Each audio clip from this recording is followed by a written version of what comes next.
குற்றவாளியை சாட்டிட்டு அடிக்கணும் என்பது நம்ம போய் அதுக்கு அடிச்சுக்கணும்.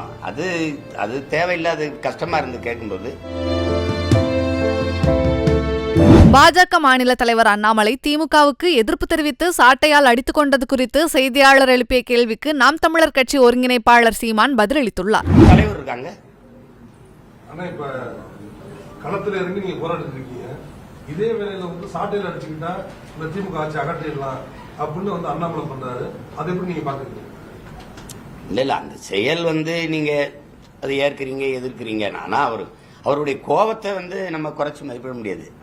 தம்பியுடைய அணுகுமுறை அது இப்ப கேட்கும்போது எதுக்கு இப்படி இவ்வளவு தூரம் முடிவு எடுக்க வேண்டியதில்லை. இப்ப எனக்கு கூட தான் கோபம் இருக்குது. இப்ப அதுல குற்றவாளியை சாட்டிட்டு அடிக்கணும் என்பது நம்ம போய் அதுக்கு அடிச்சுக்கணும். அது தேவையில்லாத கஷ்டமா இருந்து கேட்கும்போது.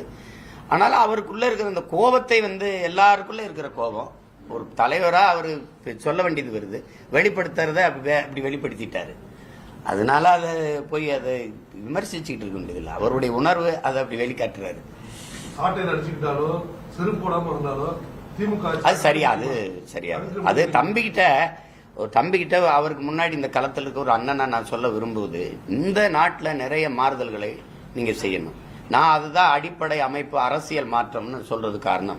என்னென்ன அடிச்சோட அரசியல் மாற்றம் நீங்க கூட கேட்கலாம். இப்போ இந்த ஆட்சியை அப்புறம் இந்த ஆட்சி நீங்க இவங்க கோட்பாடு பேசுறது, திராவிட மாடல் பேசுறது, நல்லாட்சி பேசுறது, ஆட்சி நேர்மையா கொடுத்துட்ட ஒருத்தருக்கு வாக்குக்கு காசு கொடுக்க வேண்டிய தேவையில்லை.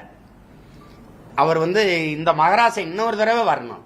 எந்த பிரச்சனையும் இல்லைன்னு மக்கள் விரும்பிட்டா அவனே தேடி பார்ப்பான். அவனே அவர் என்ன பேச வர்றாருன்னு கேட்பான். அவனே திரும்பி வாக்கு கேட்காமலே போட்டுருவான். அப்படியெல்லாம் வென்றது இருக்கு. தொகுதிக்கே போகாம ஜெயிச்சவர் தமிழ்நாட்டில் இருக்காரா இல்லையா? எங்க தாத்தா முத்துராமலிங்க தேவர் தொகுதிக்கே போகாம வாய் போட்டு சட்டம் வாய் திறந்து எனக்கு வாக்கு போடுங்கன்னு கேட்காம ஜெயிச்சாரா இல்லையா? எப்படி ஜெயிச்சாரு?